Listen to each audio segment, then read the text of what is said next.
Good morning, everyone. It is my distinct pleasure to open the session of the 16th Faculty of Engineering and Architecture Student and Alumni Conference. And my name is Matthias Liermann. I am the chair of the organizing committee of this conference. I thank the committee for its hard work. And I welcome you all for the opening session. We will have 3 short addresses by the president, by the dean, and by the student representative. And without further ado, I want to invite our president, Dr. Fadlo Khoury, to give us the welcome address.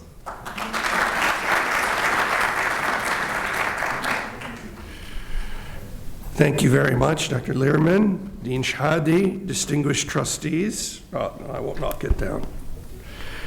They make me write my speeches down because I stray from the script and get us all in trouble.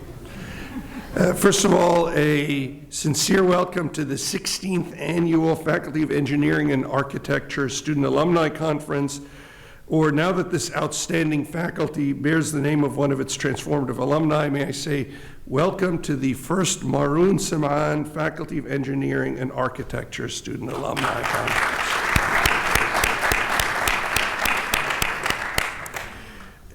Indeed, this is the first time I've had the chance to address this faculty since we announced the extraordinary gift of the Samaan Foundation to name it in honor of Maroun Samaan. So it's really an honor and a very distinct pleasure to be here today to see some of the spectacular faculty and alumni of this unique group.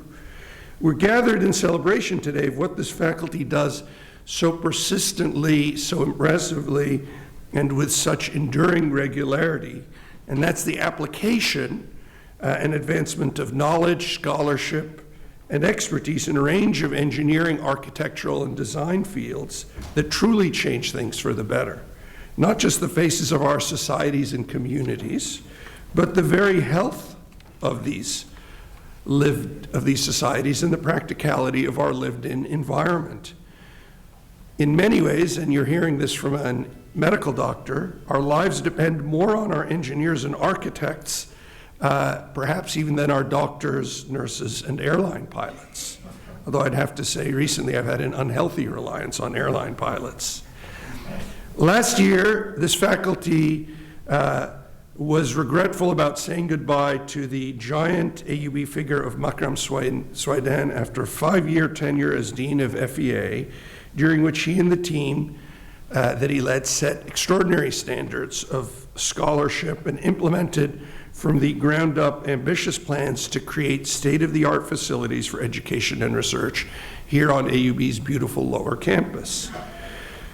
But we have extraordinary strength and depth at AUB, and while we're actively searching for a permanent dean and replacement for Makram, although not quite like Makram, because I think Makram himself exhausted himself and us with him, we've been very fortunate to have been able to call on the extraordinary service of Dr. Alan Shahadi as interim dean with full administrative and leadership authority. In his tour de force year as interim dean, Alan has set about refashioning with his faculty leadership team the vision and strategy of this extraordinary faculty, which has always been a powerful driver of change in Lebanon, the Arab world, and beyond.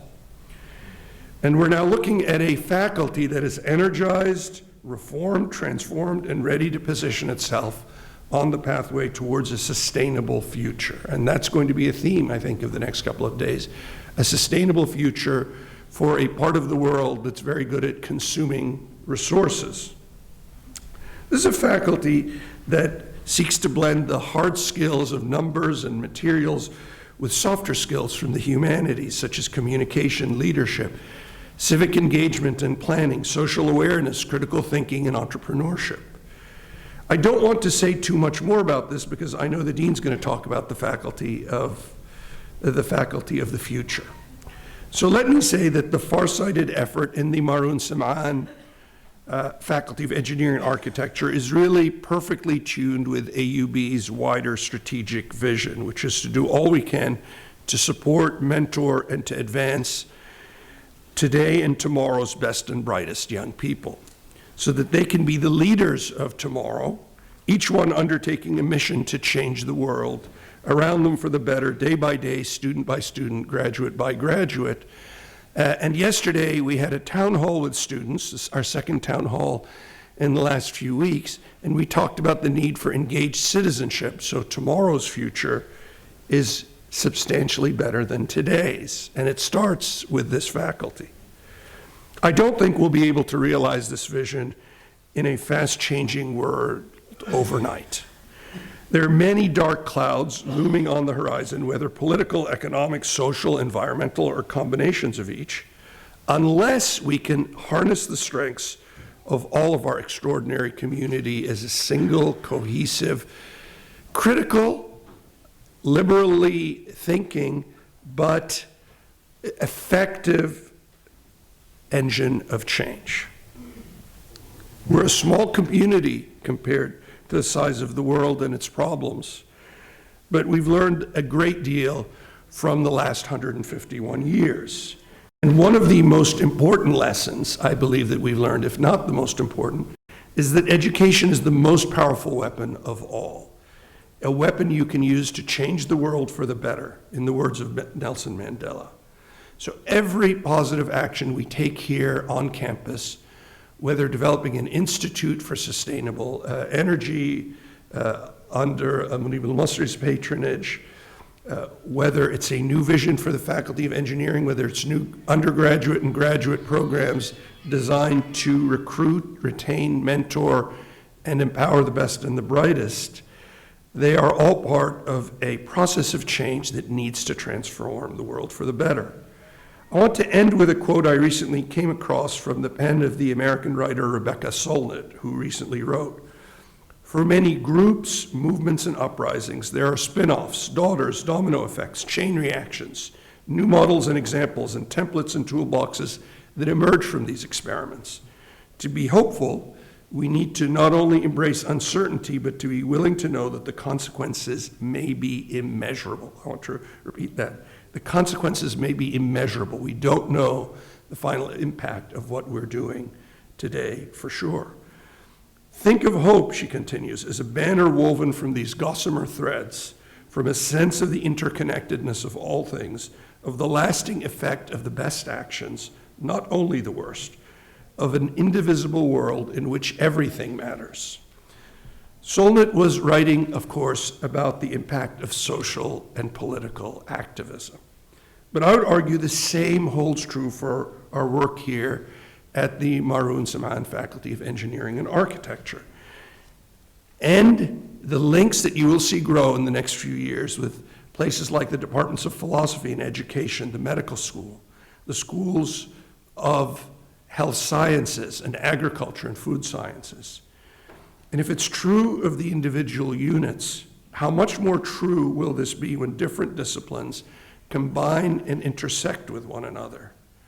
With that, I'd like to say thank you for inviting me to be here. I wish each and every one of you, students, alumni, faculty, staff, trustees, honored guests, a very stimulating and enjoying conference over the next 2 days.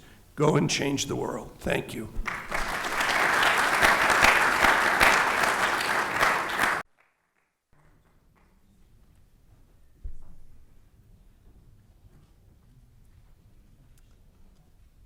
Thank you, President Torrey, for your address, and we take it serious that we want to combine all these different disciplines in this conference. Now I'd like to invite Dean Ellen Shehadeh to give us a welcome address.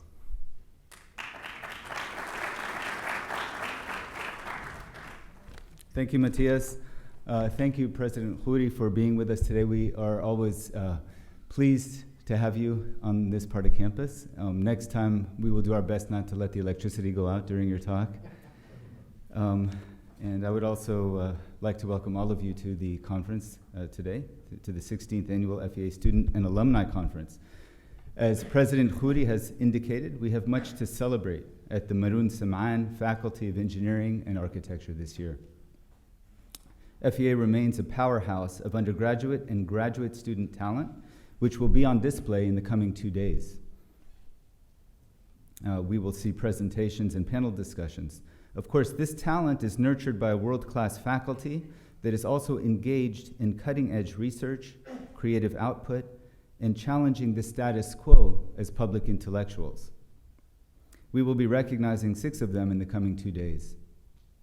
Apart from research publications and patents, this great faculty can also lay claim to a large and influential group of alumni who accomplished what the founders of the FEA had envisioned in the 1940s, which was to help build the economies of this oil-rich region and to provide technical expertise to the region's governments, which were at the time engaged in large-scale infrastructure development. We are grateful to have with us today and tomorrow several of our alumni, 8 of whom will be receiving the FEA Distinguished Alumni and Distinguished Young Alumni Awards. The 1940s and 50s were a time of great technological optimism. Nuclear power was to deliver free electricity to the entire world. Automobiles were promised to whisk us quickly from home to work on open highways. Plastic was to make available to the masses vastly more consumer products that could be used and discarded easily. Work was to be made easier through labor-saving devices. While many dreams have been achieved, today we recognize the limitations of this optimism. Obscene inequality. Just 8 men own as much wealth as the bottom half of entire humanity. The bottom 3.5 billion people. An environment on the brink. People spending longer hours at mind-numbing jobs with less security and lower pay. Unprecedented rates of suicide and obesity. Mass surveillance. A growing fraction of the world's population being considered redundant by the centers of power. This year, the FEA recognized that the status quo is untenable. It made human well-being its central organizing concern and dedicated itself in its new vision statement to helping bring about a viable, livable, and equitable world. In our pedagogy and our research, we will be more green, more in sync with the needs of the social majorities, and more wise about the promise and peril of modern technology. This effort will build on the tradition of the liberal education model that AUB is known for. At its heart, a liberal education asks us to critically engage the question, what kind of life is worth living? It seems to me that always starting with this question can lead us towards a more liberating role for science and technology and a grounding for a more humane world. We need to have this discussion. It was with these thoughts in mind that this year's FEA Student and Alumni Conference was designed. The first thing you may notice from the program is that it does not respect disciplinary boundaries. The organizing committee sought to foster conversations across disciplines through 4 cross-cutting themes: design and conceptualization, system and data analysis, safety and the environment, and engineering for life's sake. The format this year is also different in that every session ends in a panel discussion with the presenters and the audience.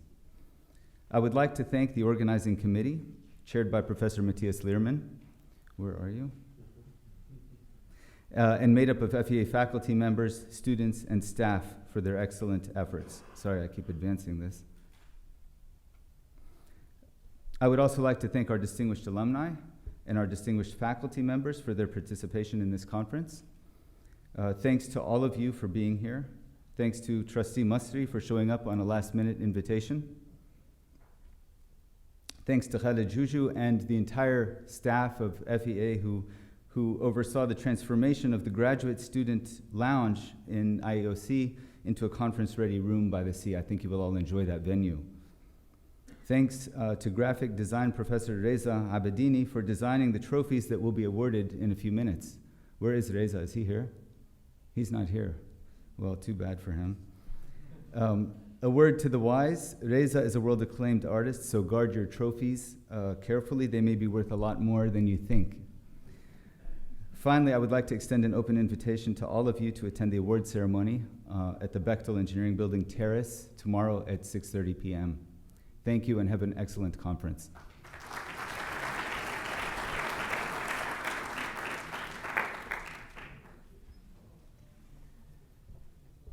Since this is a student conference, we also wanted to have the students a special place in there, in this conference. So we had student participation in the organization of this conference, and now Nadine Al-Khatib, the SRC student representative, will give a very brief address. Where are you?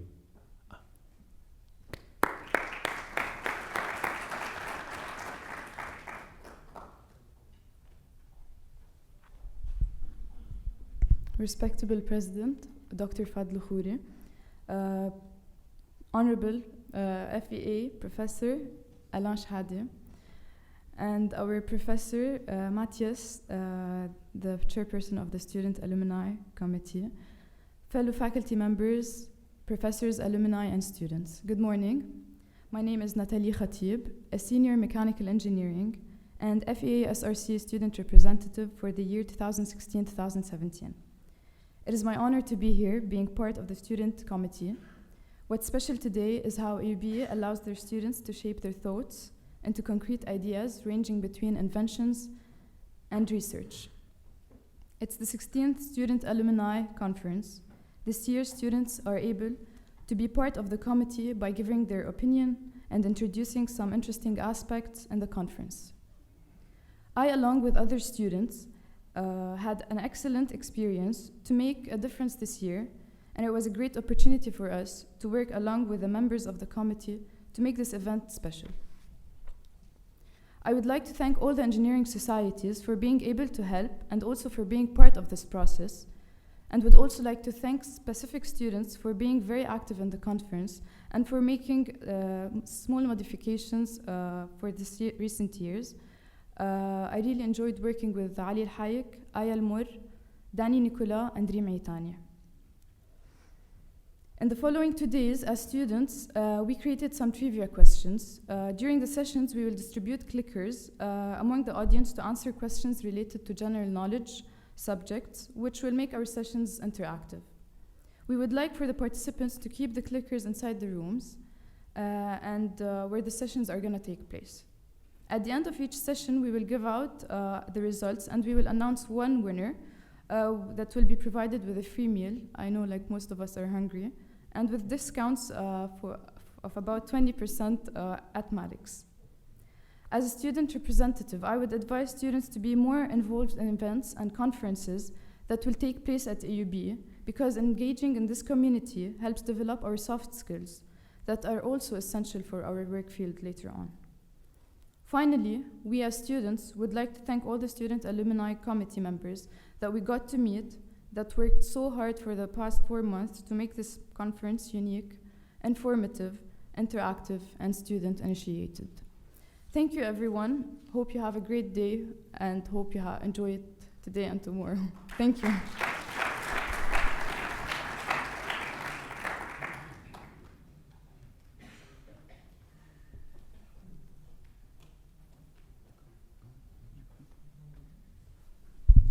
Now, we're coming to the most important point of the opening session, that we want to honor our awardees. We have distinguished alumni, distinguished young alumni, and distinguished faculty that we'd like to honor at this part of the conference. This is a team effort, so I guess, Matthias, you will be reading the names, but we are going in order of department, and we will be awarding the distinguished young alumnus, the distinguished alumni, and the distinguished faculty member from each department. In absentia, Lina Rotme, she wasn't able to join us today, from the Department of Architecture and Design for a Distinguished Alumna Award. She's not here, but we can give her a hand anyway. You wanna read it? I'll give the award. Yeah, sure. And I will ask Matthias to read the remaining awards, and I will hand them out over here. You mentioned Lina, right? Yes, Lina. So we start with our distinguished alumnus. Wait a second. Here we go. The Faculty of Engineering and Architecture presents the Distinguished Alumnus Award to Mr. Tony Haddad in recognition for his outstanding professional achievements and his highly esteemed contribution to his alma mater.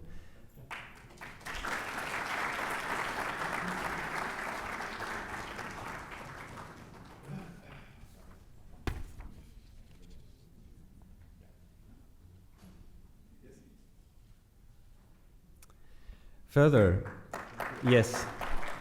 Please, stay here, right? We want to have pictures with all. Yeah? Yeah. Okay, you come back. Okay. Further, we would like to, the Faculty of Engineering and Architecture presents another distinguished alumnus award to Mr. Wissam Tawil in recognition for his outstanding professional achievements and his highly esteemed contribution to his alma mater. Thank you.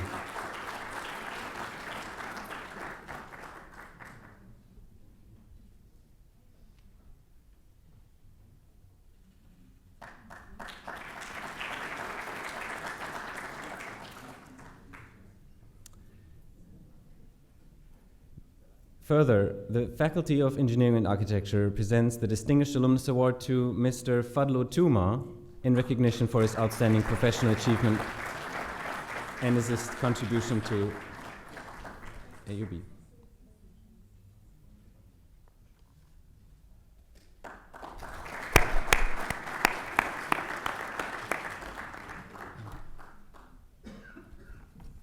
We now move to the Distinguished Young Alumni Awards. We have 5 candidates. Shall we? Yeah. So, the Faculty of Engineering and Architecture presents the Distinguished Young Alumnus Award to Mr. Fouad Mezhar in recognition for your service and professional achievements.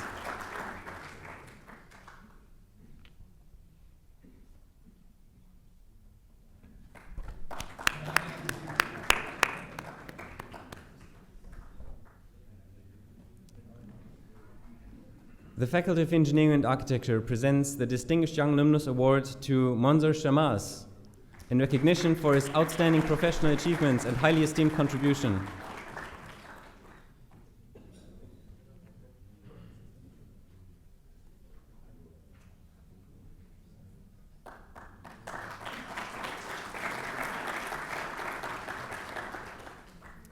We feel honored to present another Distinguished Young Alumnus Award to Mr. Hussam Hayek for his outstanding professional achievements and highly esteemed contribution.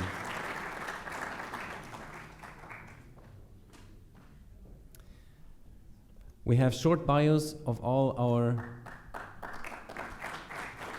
distinguished alumni on the homepage. Please, if you go to the conference homepage under proceedings, you'll find the short bios of all our distinguished alumni, and it's worth looking at those and, of course, attend their talks. We present a Distinguished Young Alumnus Award to Mr. Gustav El-Kordahi for his outstanding professional achievement and highly esteemed contribution to his alma mater.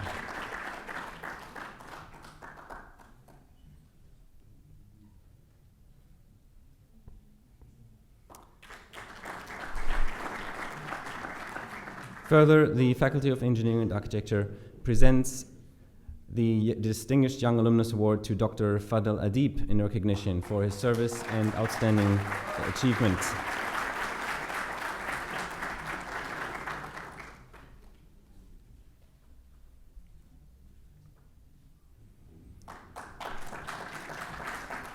We move on to distinguished faculty. So we have 5 distinguished faculty that we want to honor. First, we present the Distinguished Faculty Award to Dr. Mohammed Asim Abdul Malak for his outstanding research, his dedication to our students, and his valuable service to FEA.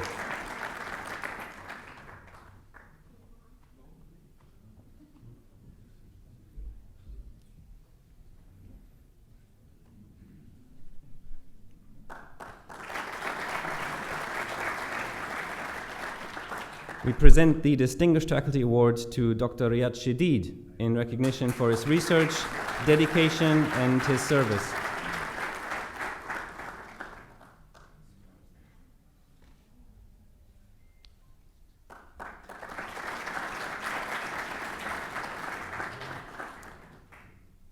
Another Distinguished Faculty Award is given to Dr. Ghanem Owais in recognition for his outstanding research, dedication to his students, and valuable service to FEA.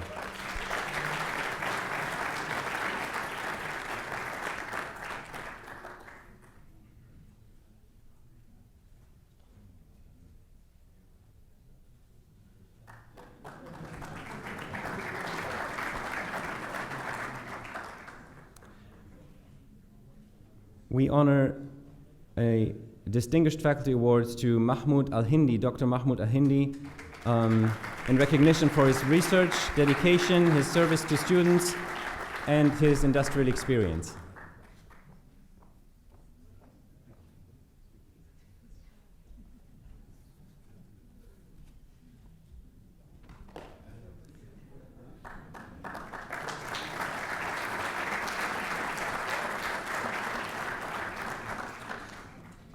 The Department of Chemical Engineering asked me to mention as well that your industrial experience is such a valuable asset for your students. The Faculty of Engineering and Architecture presents the Distinguished Faculty Award to Dr. Muin Salame in recognition for his outstanding research, dedication to his students, and valuable service to FEA.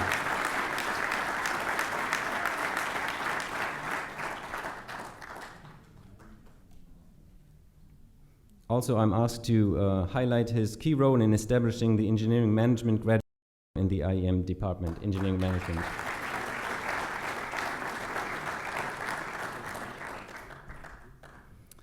Last, certainly not least, the Faculty of Engineering and Architecture presents the Distinguished Faculty Award to Dr. Mona Harb in recognition for her outstanding research, her dedication to the students, and valuable service to FEA.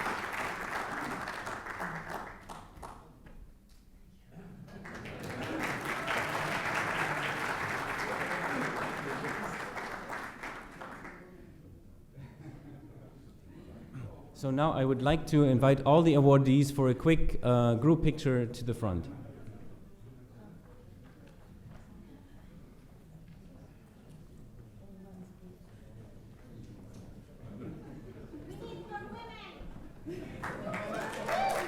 Well, just come. Oh. No, we can't do that.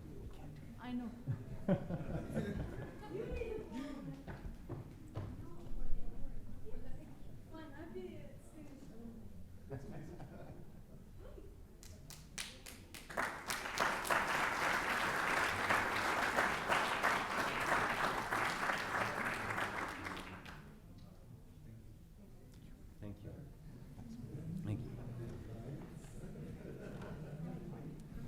Now, after this highlight, of course,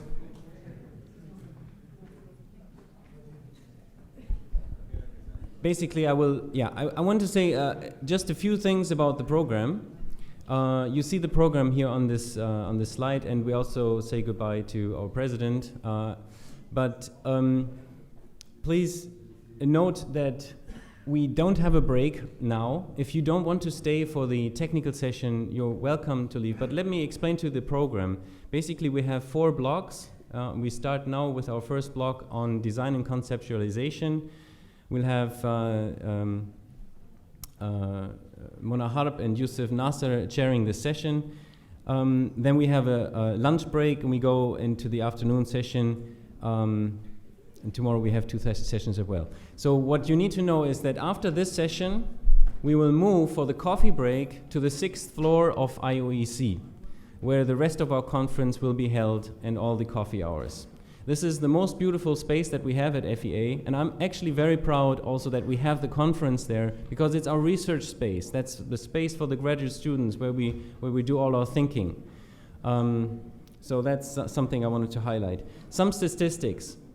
We had 94 abstracts, of which 80 were accepted, 77 draft papers, and we received finally 62 full papers.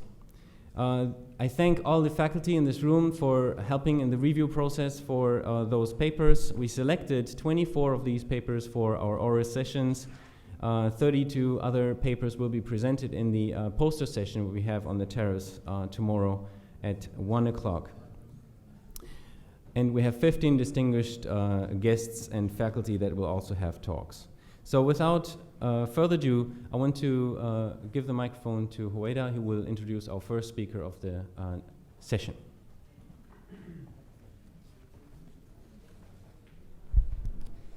Thank you, and I'm Huwaida Al-Harithi, Professor of Architecture. I'd like to welcome you to the first technical session And very happy to announce that we will start with a paper from a student in the final year of their architecture studies, Faisal Al-Yatim, who will present us a part of his thesis work entitled Reconstructing Karbala. Please, Faisal.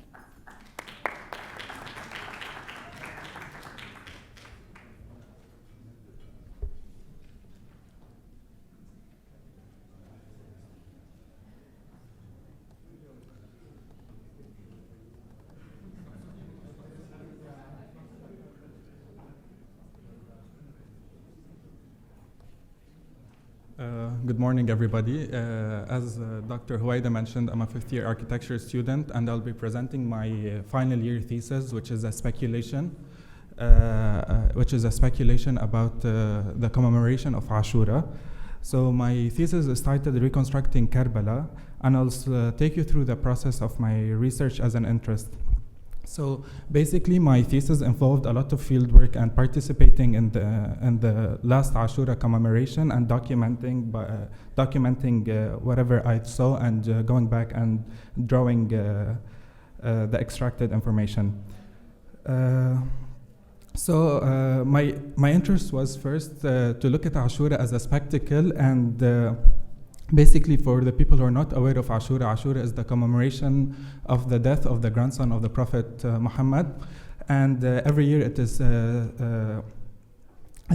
commemorated in Lebanon and other parts of the world like Iraq and Iran. And basically, it involves a lot of dramatic narration, and it is a theatrical kind of event, where the event is remembered through passion play and a procession which involves sometimes self-flagellation. So my first case study was to look at a Husayniyya, and the Husayniyya is a space where the commemoration takes place, and it was in the southern suburbs of Beirut. It's called Al-Mushtaba Husayniyya, and basically what I looked at is how the space kind of dictated the behavior of the people, and it was it created four spaces, where the first space that was the social space where people were interacted. It was a gathering space where people were talking and Quran was playing in the background. The second space is a more structured space where the prayer is called upon, where people line up for prayer. The third space is the lecture space where the commemoration starts, and the people kind of align to the peripheries of the wall. And the last space is the flagellation space, where people flagellate, and this kind of creates a different kind of order where people become in sync. And through these different spaces, a person kind of goes through transcendence, where the people start in the room, and finally some people project themselves on the plains of Karbala with Hussein. My second case study was the street procession, and the street procession is the climax of the event, where the commemoration is taken to the streets and the city becomes occupied. And what I did is I dissected the layers of the procession into the following.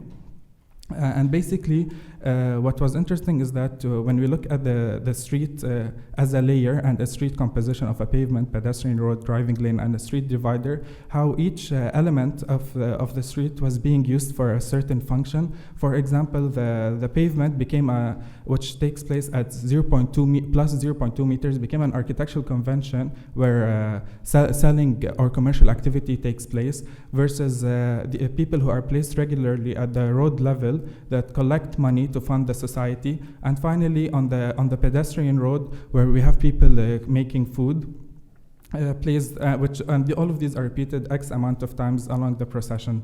So on the road, we have the commemorative strip, versus on the pavement, we have the commercial strip. And these street vendors become like gateways between what is a commemoration and what is commercial. And also shops use it as a way to advertise their products, such as Ashura fashion wear, where black clothes are advertised kind of to advertise their products to sell. The second layer was machinery, because machinery was important in the procession, because each of these trucks or cranes were used for a certain function to host a certain speaker. So the procession takes place along this road, and each of these machines are placed strategically either with the intersection of the road, and it depends on the width of the road and the amount of people that are passing through. The other layer was the building and the facade, and this becomes important because somehow the buildings that align the main road become, the procession becomes equivalent to sea view, and the height of your apartment becomes important because you get to view more. So the roof here becomes an important public space because in buildings that are lower, people who are at the balconies participating tend to go up to the roof because to maximize their view versus the people who live on higher floors. Also, the balcony becomes, the size of the balcony becomes important in terms of the people, the amount of people it can host. Also the relationship of the building to the street, because we have people participating in the event at the balcony level versus the people on the street. And we have speakers that narrate things on these screens, and they create these zones of influence. So while you're walking through the procession, you get to go through all of these zones, versus when you're on the building, participating through the building, you're kind of stuck in the same narration or behavior that is dictated by the narrator. So once the procession starts to end, the people on the balcony start to recess back to their places, but the ones who happen to live on higher floors remain more because they still get to see or participate in more. And these are some of the pictures from the procession, and we can notice that companies use it as a platform to advertise their products. My next case study was Rawdat al-Shahidan Cemetery in Shiyah. And basically, my interest in Rawdat al-Shahidan is that it's a complex that combines a cemetery, a memorial for Hezbollah martyrs, a football field, a cafe outside, and a community and scouts center. And my interest in this is that in the customization of the mausoleums or the graves, where also the grave is looked at as a product. 1 meter squared is sold for $3,000, and people tend to, although a grave is exploited in the XY plane, it starts to be extruded in the Z plane to create a space where it slowly becomes customized. The grave is a mausoleum, a shelter is added to the grave with a cabinet, a seat, and then finally the dead person is branded as one of the figures of Ashura, either Hussein, Zainab, or Abbas. And products like fine, water, harous chicken, all these become part of the mourning process and how we consume these religious icons. And this later on took me to look at Ashur as a platform for advertising and to look at visual merchandising and the similarities. So we can look at a bus shelter as a way to advertise, and how it can become very similar to a mausoleum that is also used to brand or brand a person. Also to look at the cranes that can be replaced by billboards, where the billboards become that house the speakers, but also as an opportunity for franchises to advertise. I also looked at supermarkets and how they function to understand how a certain product is advertised or the sales are increased. And this was a first speculation of how these surfaces become a way to advertise. Companies can use Ashura or this culture as a way to advertise their products. My result was to look at the site and program, and to look at my building as a machine of production and as a conveyor belt. So my building becomes an interface between the production of the fighter and his return as a martyr. So basically, I'm looking at, I went back to the main doctrine of Ashura and martyrdom, and how martyrdom is used as a way to advertise more martyrdom. So I was looking at the example of a fighter from, for example, Hezbollah, where he goes and he dies, he becomes a martyr. Where his kid is the orphan, he becomes the potential. The potential is injected into my building, which is basically an orphanage function. And this person is turned into a student, the potential, but eventually becomes the fighter, then the martyr, and then he becomes the image and advertisement, and then his kid becomes the orphan again, and he's plugged back into the system. So the building kind of feeds on itself. Colleague Mona Harb, who is a professor of urban planning at the Department of Architecture and Design and currently the Associate Dean of the Faculty of Engineering and Architecture, who has extensive research, and I'm not allowed to read the whole biography, on governance, on refugees, on social movements and youth in Lebanon. And she will be talking about on the merits of being labeled too hybrid.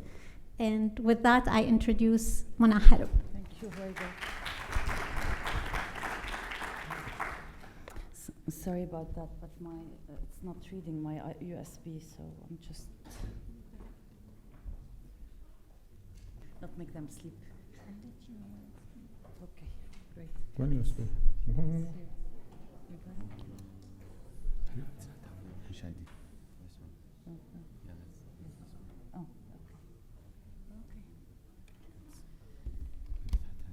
Okay, good morning everyone, and thanks very much to those who stayed after the opening ceremony.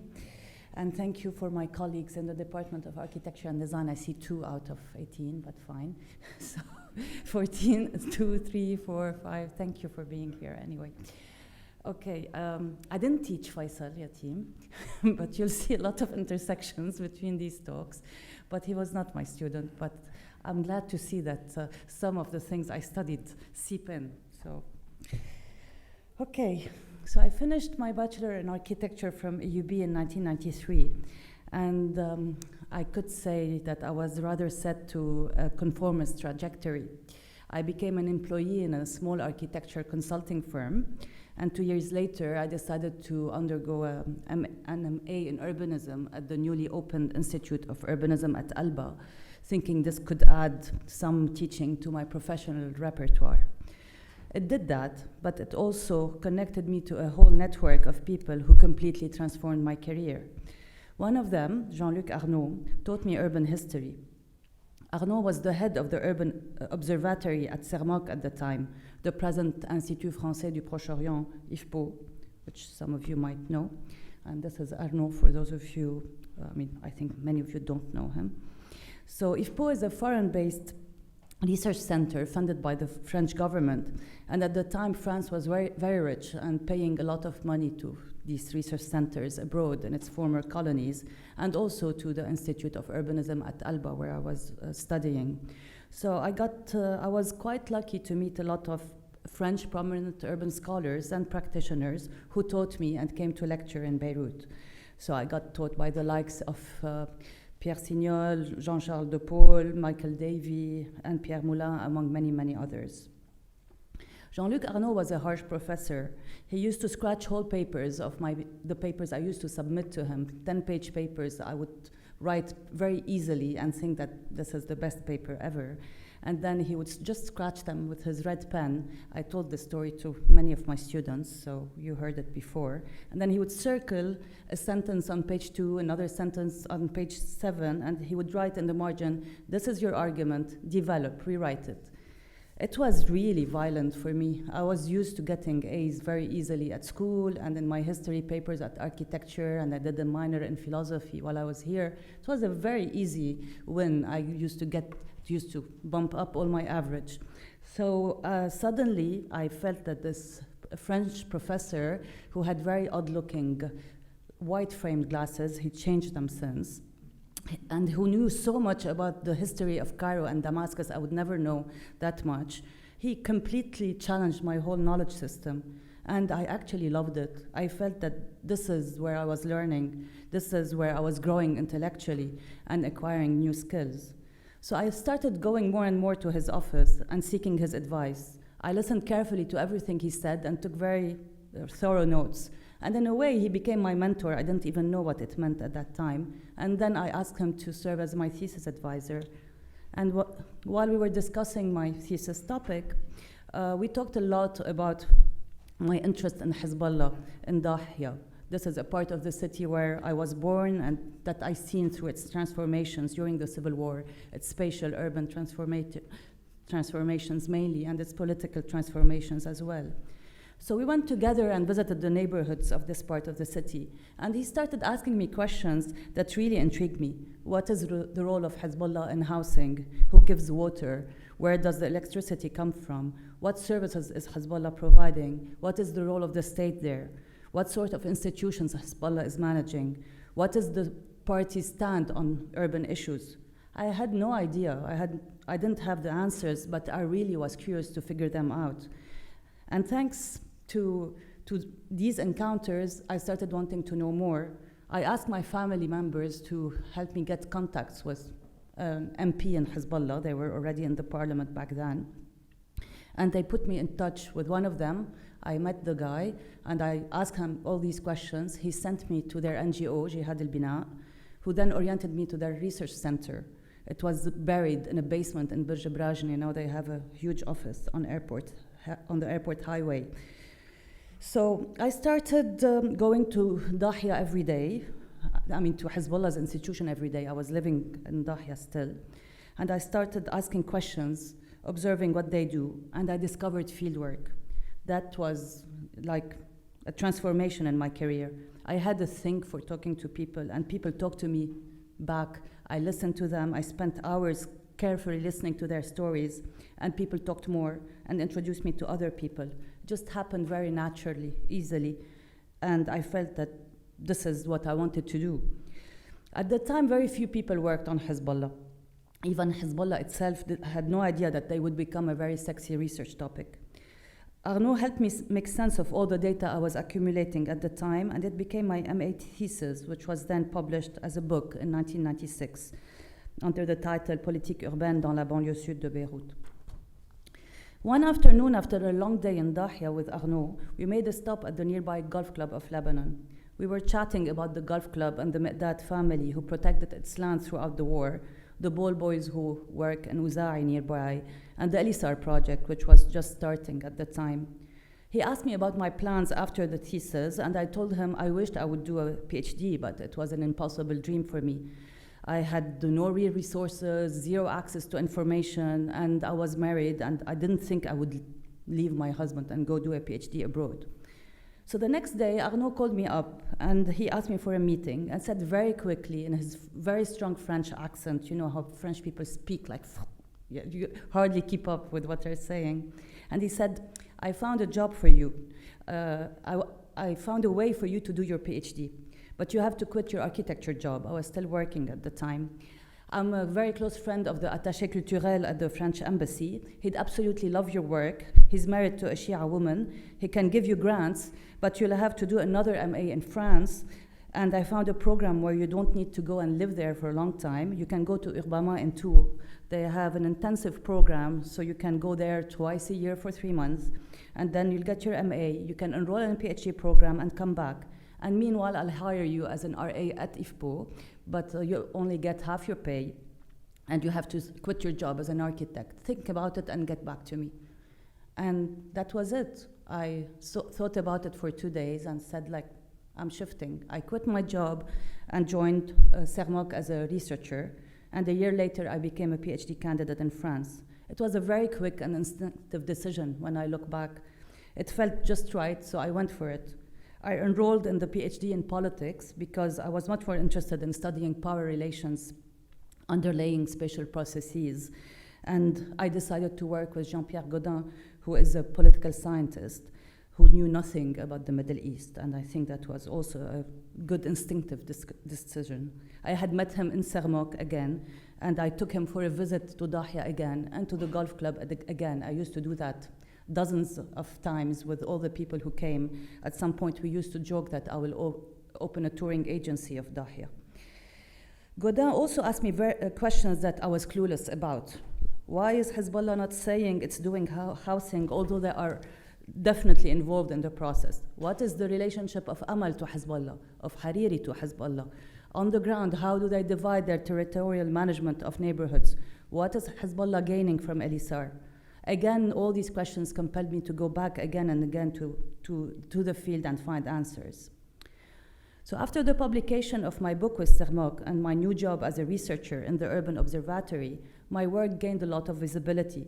I started getting invited to places to speak in conferences, to speak at seminars, to publish in books, in journals, and to take part in collaborative research projects. I mainly got into one of the largest urban research networks working on Lebanon, which was very much centered in IFPO at the time. I think we moved it to AUB since, but that's another story. Thanks to all these French government grants I got from the friend of Arnaud at the Attaché Culturel, and the fact that the French had money at the time, I traveled regularly to France, where I worked in libraries, bought books I couldn't find in Beirut, photocopied hundreds of pages of articles, met very long hours with Godin and other professors. All this was before internet, Skype, Amazon, so you can imagine how these were very, very crucial trips to undertake. In some, I couldn't believe I had a job where I was getting paid to think, to read, to talk to people, and to report stories about this. I was just passionate about it, and I was getting a wage on it. No one had told me it was even possible to have this career path. I come from a family of engineers, doctors, public servants, and academia is not a recognized profession among these people. And they kept asking me, when will you be done studying? And then I found the ideal answer to that. I said, I'm paid to study. I will do that for a very long time. This is my job. I'm paid to write and read and report on things I'm observing. It didn't help much. They keep on asking, but I think after a while they got used to it. So in 1999, strong with my 2 master's degrees and emboldened by being a second-year PhD candidate in France, I don't know how I really got the courage to request an appointment from the chair of the PSPA department at AUB, who was then Farid El-Khazen.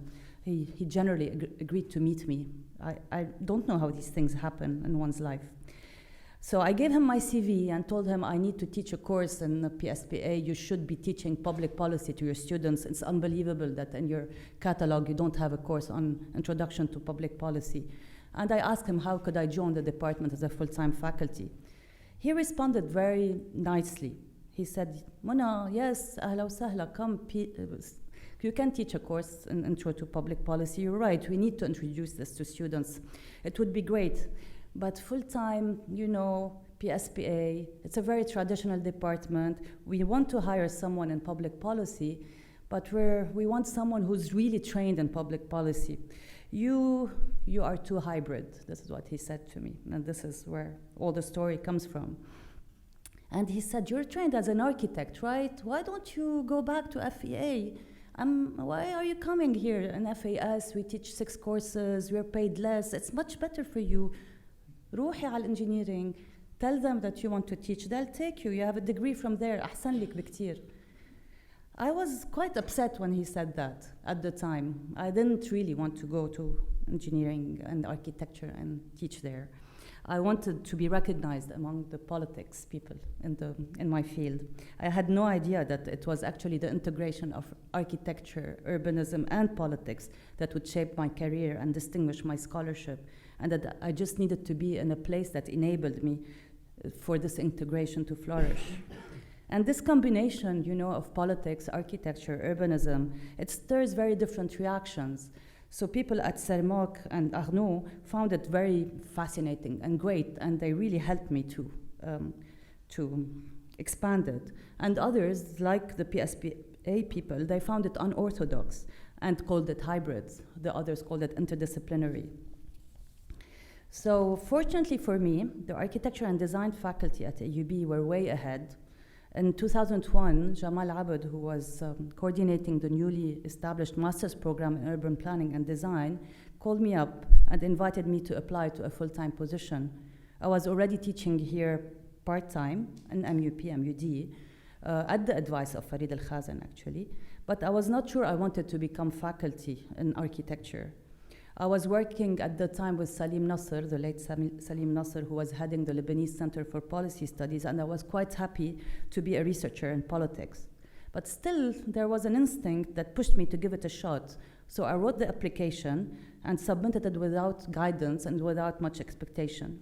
And a few months later, I got the job, and I, again, thought about it for a couple of days and decided to say yes. And I became a full-time member at AUB in 2002. So being in this architecture and design department, allowed me to claim and practice my interdisciplinary training. I taught and advised architects, some graphic designers, a lot of urban designers and urban planners, matter related to governance, institutions, religion, and politics. And AUB students from other departments, such as sociology, politics, economics, and Middle East studies, came to take my courses and invited me to sit in their thesis committees. My hybridity or interdisciplinarity, I would have been labeled differently by different people, allowed me to smoothly navigate these complex terrains with colleagues and students. And the fact that I was in an architecture program, it favored a lot of project-based interactions and a lot of experiential opportunities, which I all processed through the lens of social sciences. And in today's management world, this is very much linked to being a key skill that enables this broader system thinking. So I guess it worked.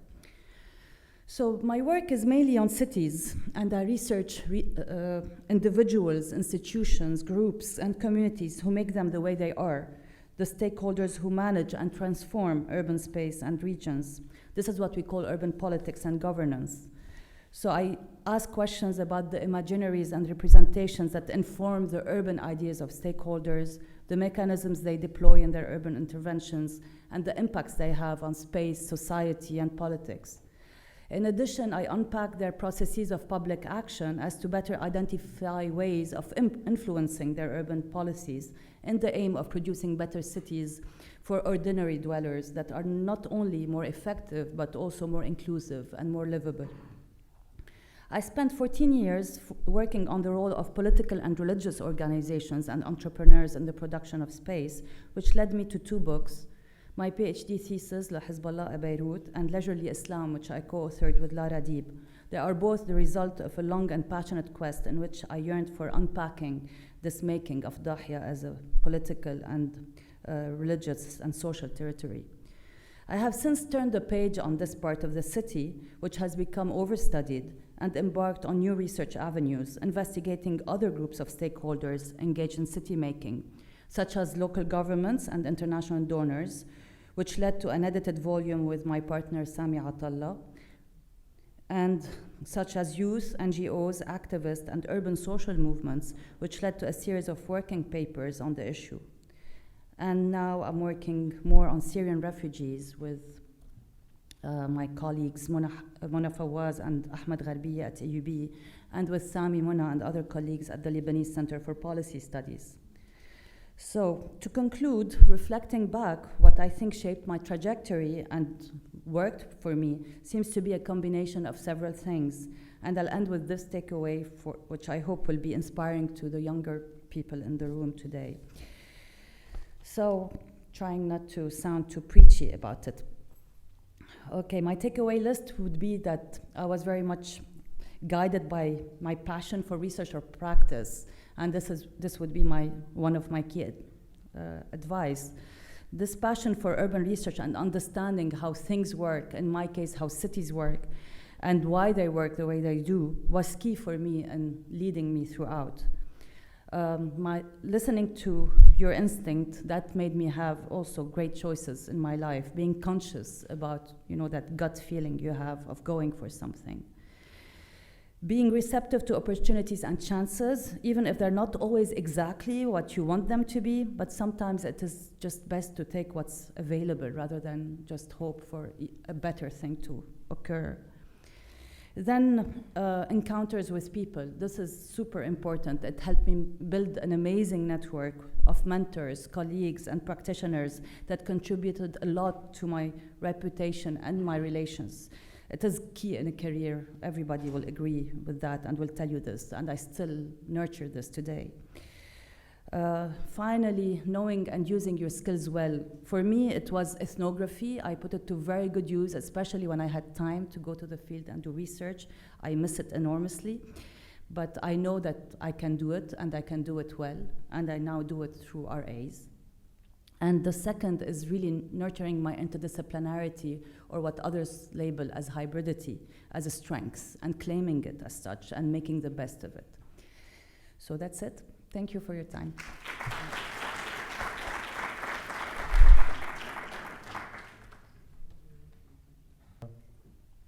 Okay, thanks, guys. Our first distinguished alumnus for today is Mr. Tony Haddad. Actually, Mr. Tony Haddad got his degree in electrical engineering in 1975, bachelor degree of electrical engineering. Actually, in 1982, he founded Technica with a team of 4 engineers. And then for 35 years later, Technica staffs around 200 engineers with 300 customers in 36 countries. It's a big success story. Please join me in welcoming Mr. Tony Haddad. Presentation وين بلاقيها؟ Presentations Matthias. That's fine, should be there. 35 years. لا مش بلاقيها. PowerPoint. Yeah. Click it. Okay. Well, thank you, AUB, first for recognizing achievements and talents. I guess somebody said education is what makes the world change. I'm here today to explain to you how I started on these seats back in '75 and come to this place where I'm being honored as a successful AUB graduate. And probably pass a message to you that if you have the determination and will, you could be in 40 years in the same position. Technica, well, I'll skip the part where I was at AUB. Where do you? Okay. I graduated in 1975. I worked in a corrugated factory for 8 years, and I was maintenance engineer, and I was installing machines. And every time I was installing a machine, I was telling myself, why don't we do this in Lebanon? Why are we buying this? And this kept with me until 1982, when I went to my employer and told him I'm leaving. And he said, why? You're not happy? You want more salary? What's the problem? He said, no, it's not that. I have a dream. I want to make machines in Lebanon and sell them to the world. And he looked at me and he said, you must be crazy. No, yeah, you are crazy. Look what's happening. Israel was invading Lebanon at that time. There was war everywhere, and you're leaving a job, well-paid job, to go and make machines in Lebanon, sell them to the world? Why don't you wait? And I said, no, I cannot wait for a simple reason, because dreams cannot wait. If you make a dream wait, it will die, and I have this dream and I want to pursue it. In fact, in '82, I quit my job with a pregnant wife, with 1 child, and I went to form Technica. And this is how I started, in a small workshop down in somewhere in Boucherie. And 35 years later, we are in this place in Big Faya, 15,000 square meters, 6,000 meters built area, doing machines. And you see the indicators since that time. We started as 4 engineers, now it says 164, but we are 200 people now in the company, 40 engineers, young engineers like most of you, who are designing machines and building them and installing them. I make this screen because I usually speak in family business conferences, and I tell them how family businesses can grow despite adversities, against all odds. That's the wars that we have faced in Lebanon since 1982. And all these wars, you will see that through the wars, we were growing, we were building, we were expanding, opening new markets, and we were increasing our sales turnover. So we didn't stop. Logo has changed over the time. It's a family business, so we have a culture, and the culture is iTask, and it has the elements of the culture, and it's embedded in the behavior of all the people in the company. We have values, of course, again. The values of the family reflect into the business, so the business values reflect recognition, integrity, servant leadership, excellence, and responsibility. The servant leadership concept is something I introduced in the company because I felt that in an environment in Lebanon, if the leaders are not servant leaders, the sustainability cannot be obtained. Servant leader is from Ken Blanchard. It's not my invention. I adopted it in the company, and it tells you that the leader is a servant first, leader second. He took the role model of Jesus Christ as a leader, not as a religious figure, and how he, as a leader, was serving his people, and this is how he exerts his leadership. And the company, the managers, even myself, I'm not a supervisor. I'm not here to tell people what to do. I'm tell them, I'm here to serve you. How can I serve you so that you can serve your customers? And the concept of the inverted pyramid, where the manager is on the bottom of the pyramid and the customers are on the top, is because when people look up, they don't see their boss. They don't need to please their boss. They need to please their customers. And I think this is one of the things that kept Technica together during these years of wars. We care a lot about our employees, so we have employee satisfaction programs, and we do organizational capital surveys to make sure that the team is engaged. This is the last war we had. I use this as an example. In 2006, we had the big war in July. We had big orders signed, and with delivery of end July, one of them was pallet lifts to Al Marai in Riyadh for incubation of the milk. And the milk, they produce milk every day. If you don't incubate it, it will be destroyed. And of course, everybody panicked.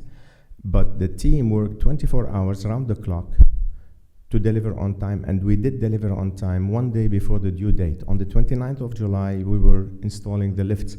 This is the accounting managers and the HR manager. I'm here in the back, and we're cleaning the stainless steel to be able to ship before dawn, because this is when the Israelis start bombing.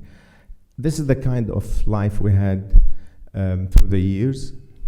We had some good days. We've been 2 times awarded the WHO prize for the Global Healthy Workplace. So Technica is a Global Healthy Workplace by WHO standard. We were given the LEA award given by the European Union. And we are one of the companies, fast growth companies in the Middle East, top 500 companies.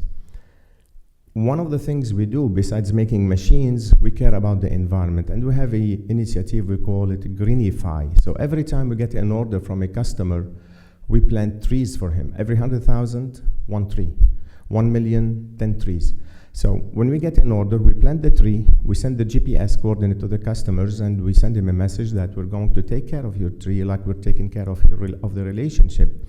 This has many effects of being first environmentalist. We planted so far around 1,000 trees since we started the initiative. The customer feels connected. We feel connected to the customer, and that creates a good bonding relation with the customer. Strategy for 2020, we want to double the size of the company. Despite everything that's happening in the Middle East and around us, we still have this vision of growing the company. We have a sports club. This is the tennis court on the roof of the factory, so that people can enjoy sports after work. And one of the nice projects we're building is the Technica Academy. I was talking to AUB Dean Professor Swaydan at one time, and I said, I want another AUB. And he said, what do you mean? He said, I've been educated at the American University of Beirut. It's a good institution. I want to have an American University of Big Faya. And he laughed and he said, okay, we'll help you. And in fact, we're doing this. We're building an academy inside the company where the wealth of information we accumulated over 35 years will be put into curriculums for the young people to get educated and trained and be ready for the job. So this academy, we started it. I'll be devoted to it once I do my succession planning, so I'll put more time to it. But we're working on a plan to have our own academy. The succession plan in Technica started, so in a few years I'll be turning the reins to the second generation. That's the second generation. That's my children in Cyprus. When we had to, for some time, we had to be there due to the bombing, and that's the children running the streets in Nicosia 1980. That's the same children running the company now, so it's been a while. That's our leaders, our HODs. We're developing them to be good leaders, servant leaders, and we have a lot of workshops that we do weekends, and we go out and we do situation leadership workshops. The profile of the company, the mission is to make automation system and conveyors, and we're everywhere in the Middle East, so we have branches in many places. Our customers are mostly multinational companies who can allow or can afford automation systems, expensive systems. Our growth besides the years 2010, 2011, where there was a financial crisis, we've been growing despite the war. So this is our growth curve. It's look at it, is needs to be updated to date. It's not updated. Our factory is really integrated. We do everything. We do the plate making. We do the components manufacturing. So we have floors and we have divisions to do the mechanical components. We do assembly. Here we're assembling 6 robots in a row and getting the production from the different production lines, palletizing them and sending them to the warehouse automatically. Another assembly floor with the engineering offices facing the assembly floor. We do our own electrical panel, electrical softwares, electrical wiring. Everything is done in-house. Our engineering and operations department. We have a research center, so we also do research like you students. We're developing now, I was telling Professor Sami, we're developing a 2-axis robot to be manufactured in Technica instead of buying it, so we will be making the robot itself. We do our engineering on 3D drawings, and we are CE certified by TUV. Some of the projects we're installing, this is the organization chart of the company. You're not interested in that, but we are 200 people now. We have an ISO process, and we have our own server room with all the data on the server. We're OSHA 18001 certified for the safety of the people. And the solutions we do, basically, what we do is we do conveyors. All type of conveyors for primary product, secondary product, pallets, and for heavy loads and industrial lifts. We do accumulation tables. Again, this is for automating factories. We do packers. We do palletizers of all type, robots and conventional palletizers. There's a video I can show you later if you're interested. We do crate system for dairies, where we distribute the crates automatically to the production lines. And we do automatic truck loading systems, where we load the trucks in 4 minutes instead of loading it in 30 minutes. That will increase the turnover of the trucks in the factory. We have a division for optical recognition, and we do inspection systems using cameras. We do factories for glass. Some of our partners in automation from Europe, some of our conveyors. This is installed in PNG in Cairo. It takes the production from all the lines into the warehouse automatically via overhead conveyors and spirals. Some projects we've done in Jordan, in Marai. This is an installation we've done in Al Rabia in Riyadh for, again, automating the whole palletizing of the factory. We do 5-gallon robots to put the 5-gallon lines into the plastic racks. This is a machine we developed. I have a video of it, very interesting. This has been developed to Procter & Gamble, and now it's been accepted as the standard machine for the P&G globally. So any P&G plant in the world needing this packer to put the detergent bags in a carton, it will be our machine. Packers, again, mixed pallet robot. That's in Pepsi in Amman, where we take SKUs from different pallet and mix them on one pallet. So the pallet going to the market will have different SKUs on it. We do beverage lines, food lines. Again, we do 5-gallon lines. Petrolube, we are in Petrolube, and this is our partners. When we integrate a full line, we don't do everything. We do the conveyors and the handling equipment, but we buy the fillers and we buy the labelers from European suppliers. And I'm showing you here some photos of some projects. We've done a 80,000 bottle per hour water line in Riyadh, Nova, glass line for Nestle here in Lebanon to fill carbonated water in glass, Pepsi, mayonnaise line in Al Bekaa Valley. We've done this. This is a to fill mayonnaise. This is for Arla Food. It's a huge accumulation table, 40 meter by 4 meter, to cool the cheese naturally without any forced cooling in 2 hours. We created recently a robotics division where we are partners with ABB. This is our first palletizer. We've done it in 1994, and it's still running. The guy is still happy. It's installed in Al Amoudi in Jeddah. This is when we started thinking of palletizers, but since then we moved into robotics, and we signed a channel partner agreement with ABB. So now we are integrators to ABB. We use their robots and we do solutions for them. We installed so far, now it's 56. I think this is all. So far we've installed 56 robots in the area, and we do the service for the robots, continuous 24-hour monitoring of the robot via GPS. Some robot projects we've done in the past. This is Arla Food, Al-Uyun in Jeddah. This is the big project. I have it in video also, Al-Rabia. The first installation was conventional palletizer. The second installation now is robotic. Nada Dairy in Dammam. So you see all kind of automation projects that we do. This is a flex picker to put the syringes in cartons at 600 packs per minute. It's a very fast machine. So basically, this is Technica. All these machines that you have seen were designed by engineers, Lebanese engineers, from different universities, AUBs, LAUs, university, Lebanese university. So we have engineers from everywhere, and they do the design, they do the manufacturing, they do the assembly and the FAT in the company, and they install on site. All this has been developed by Lebanese talent. All this is being sold globally. We have machines in 35 countries now, and we're planning to develop more, inshallah. My message to you, young engineers looking at this, is that one day I was sitting in your position and I had a crazy dream. So if you do have a crazy dream, don't laugh at it. Don't put it to sleep. Just go for it.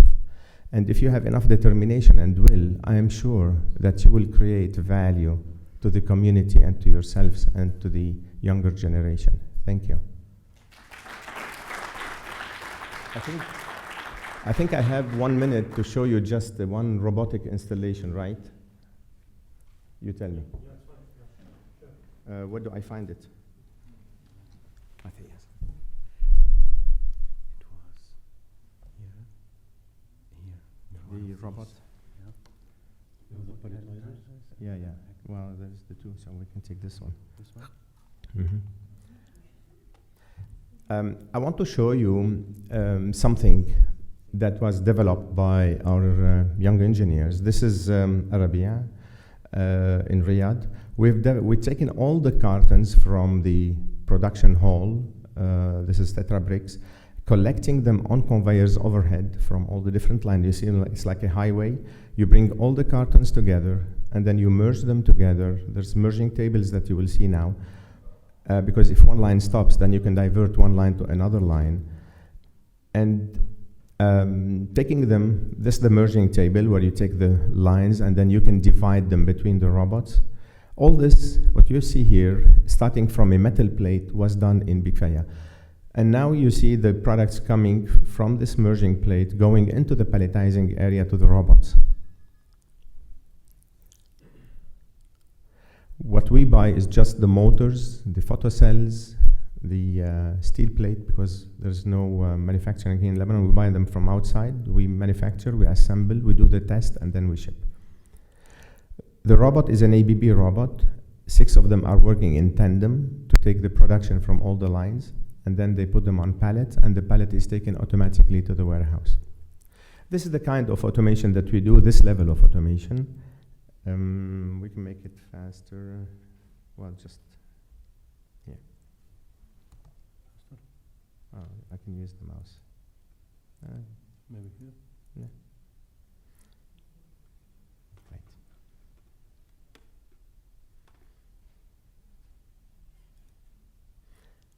Here you're feeding the pallet automatically. The pallets come in stacks, so we take them one by one and feed them to the different robots as needed on transfer cars.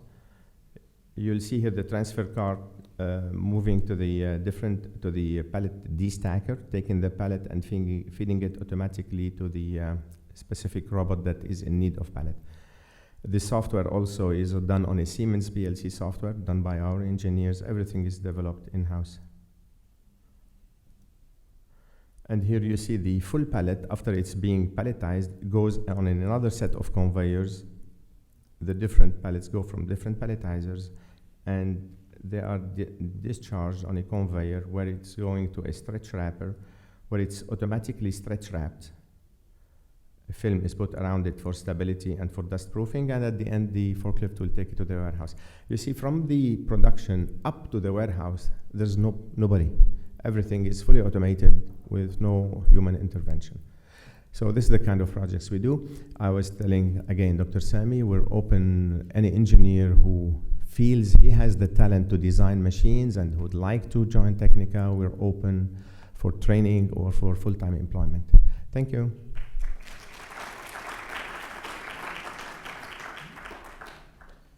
The different presenters?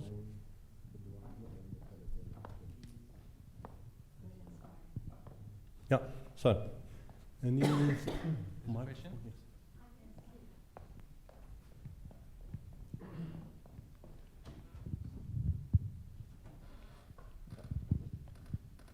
Mr. Haddad, congratulations for very inspiring presentation. My question is to you. I will be making the point tomorrow in my speech that the future of engineering will continue to be shaped by the economies of Saudi Arabia and the Gulf. I noticed that many of your projects were in Saudi Arabia. I base my prediction on the fact that Saudi Arabia has multiple resources other than oil, and they have prepared the infrastructure for the transformation of the economy from an oil-based to a multi-based. Do you agree with my prediction that it will continue to shape the engineering? And that will be for the students to know and for the faculty to orient their curriculum. True.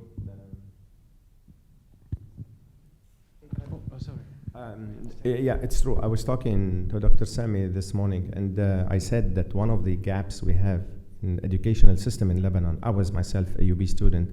My first encounter to industry was when I graduated. So that's why we created in Technica a center, academy and center for training engineers while they are studying.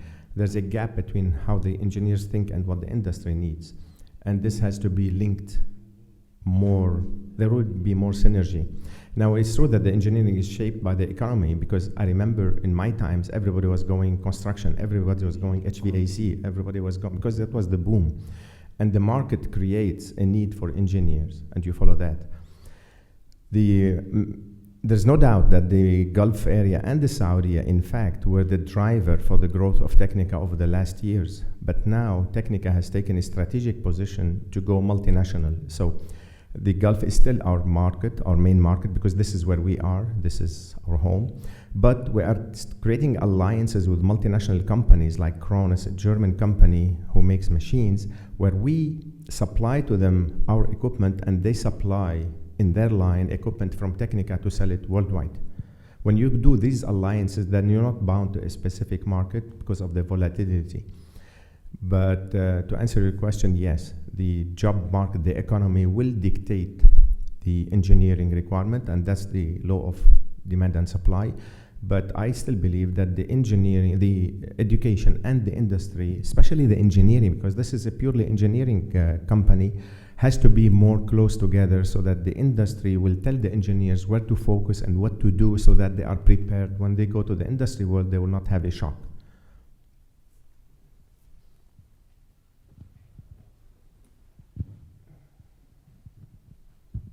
My question to Professor Monahreb.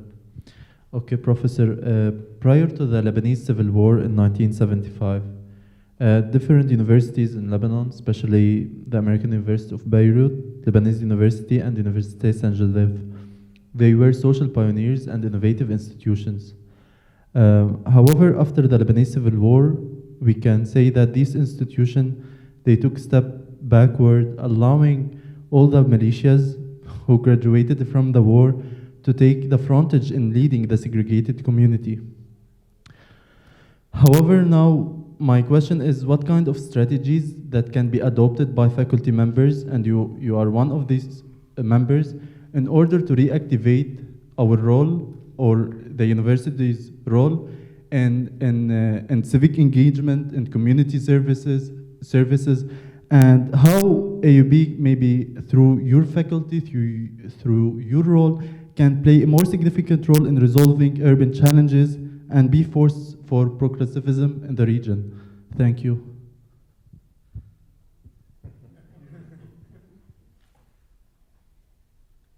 Okay, Okay, I'll try to be brief, although thank you for your questions. Let's also qualify the problem. It's a structural political economy problem. So the role of the university is, let's not imagine that the university is going to solve such a huge challenge. This university can contribute, and I believe that through our role in the graduate program in urban planning and design, we're partially contributing to this by training you to be critical thinkers and reflective practitioners. So to be aware of how your actions, be it in research or practice, can influence positive change. And through our, as individual, I would say, academics who are interested in this change, we are also part of groups and action that seeks to lobby for this change. So I believe this is much more an individual action rather than an institutional one. So the university cannot take such a position because it will become political, but individuals are doing this because of their own position in relation to the role of a faculty member vis-a-vis its community. I would say that the AUB is partially playing this. It can do much more. It may do much more. But I believe that if you're interested in this, you chose the right program, because it's mainly structured around faculty members who are also a lot, in many ways, are activists. That would be my role, my answer. But we can discuss this more. Thank you.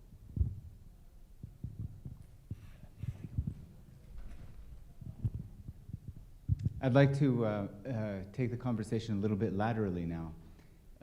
Tony, you started with a dream, and it was very interesting to hear that. I mean, and obviously you've been very successful at actualizing that dream, and in a very forward-looking manner. I mean, I congratulate you for that, and I see that as a great example for our own students.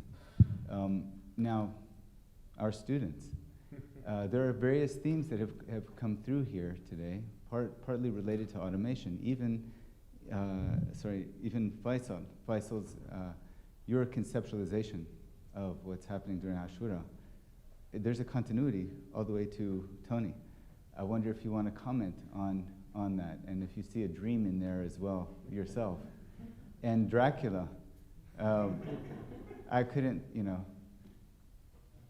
there's also some kind of connection there to both to automation, but also why did you choose Dracula as a name? Is there a subtext? I mean, are you seeing drones in a particular light that would make you call it Dracula? So those are just some questions maybe to try to make the conversation go a little bit horizontally. Keeping in mind that this is a session on design and conceptualization, and that's kind of what unifies you all.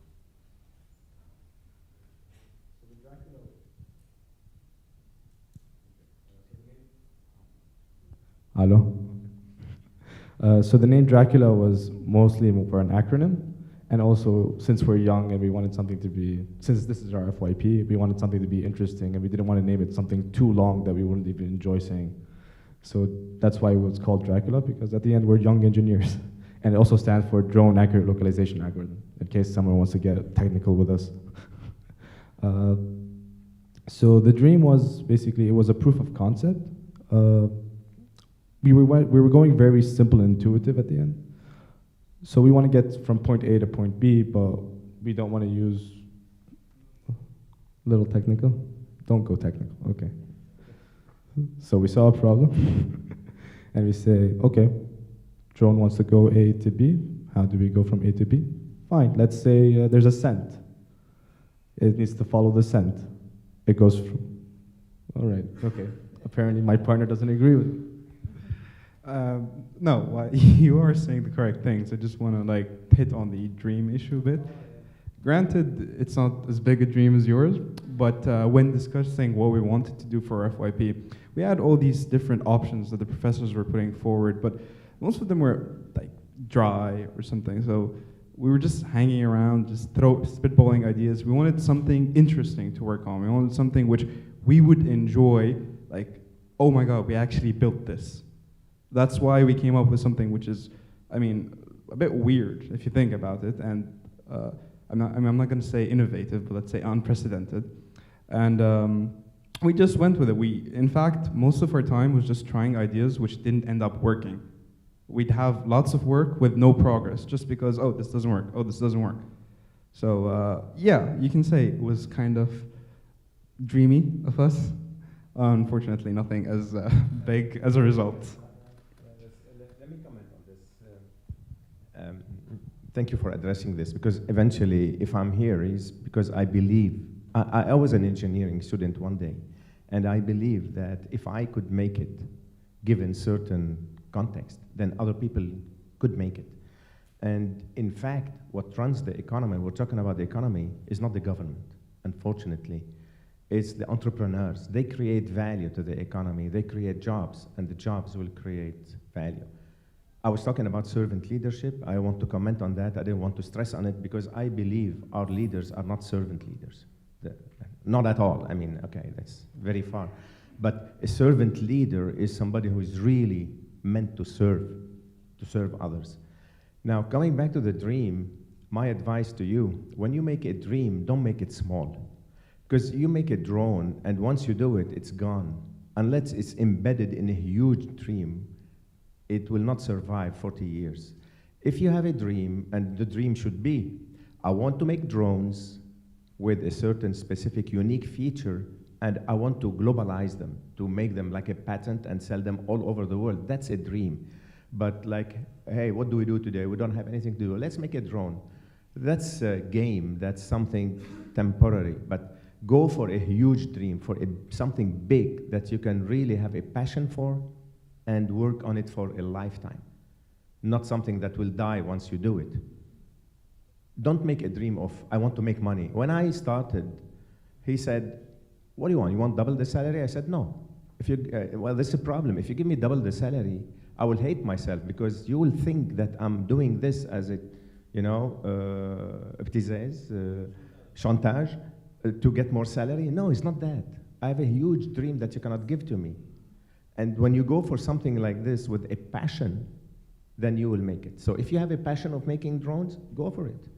Make drones not to have fun in AUB and to show in a paper that you can do it, but you have to have a passion. You have to have scientific base, because when I started engineering in 1975, when I graduated, I was a bright engineer. My GPA was 94.5 for the 4 years. I think it was good, the grade. For 4 years, yes, in a row.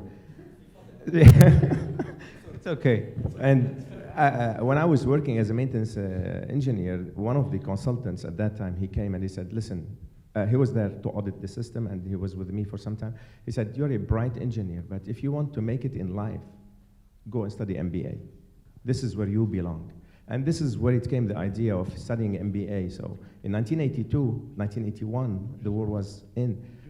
I had a child. I was working part-time. I couldn't afford not to work, and my wife was pregnant, and I was studying MBA in AUB. That's crazy. But that's the huge dream. So I had MBA 82, I quit, I started this big dream, and this is what happens. So if you have a passion for it, go for it. Maybe you have a passion for something else, no matter what it is, but have a passion for something, have a dream to build it, something sustainable, a big dream, and then you can do it. Thank you, Mr. Haddad. I would give the floor to Faisal for 1 minute. I think I relate a lot to Dr. Munah Harib. I mean, my background was different. I was born and raised in Kuwait all my life. I went to an international school, and my summers, the summers when my parents came back to Lebanon, they stayed in the suburbs of Beirut, in Dahiya. And this is when I was exposed to these things, but looking at them objectively, as if I'm part of them, but outside of them at the same time.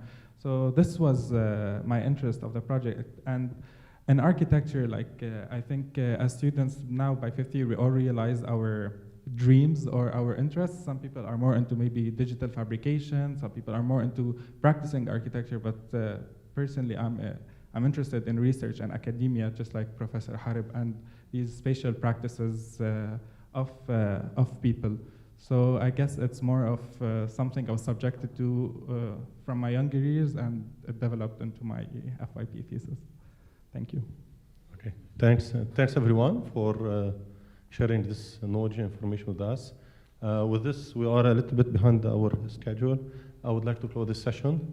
And if you have more comments or discussion or question with the presenters, I would like to invite you to the coffee break. The coffee break will be in Oxy Rani building, 6th floor, terrace, at the terrace.